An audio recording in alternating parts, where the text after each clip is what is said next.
Madame, Monsieur, bonjour, nous sommes le lundi 27 mars. Voici près d'une année que le dernier budget a été déposé sur le bureau de la Chambre.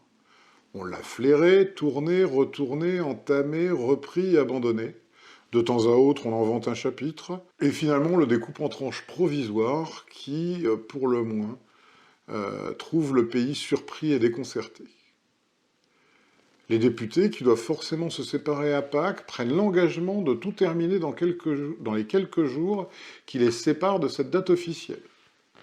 Une maison de commerce qui établirait son droit et avoir de cette façon hâtive et incohérente serait fatalement vouée à la banqueroute.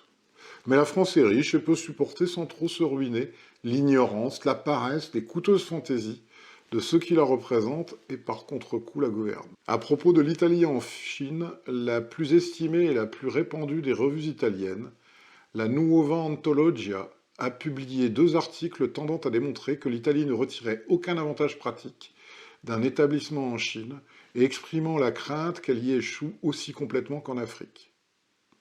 Dans un de ces articles, le professeur César Lombroso expose en outre que l'occupation par les puissances occidentales de territoires de plus en plus étendus dans le Céleste Empire est une source de complications internationales auxquelles les Italiens n'ont aucun motif de courir le risque d'être mêlés, et dont ils feraient sagement de se tenir à l'écart.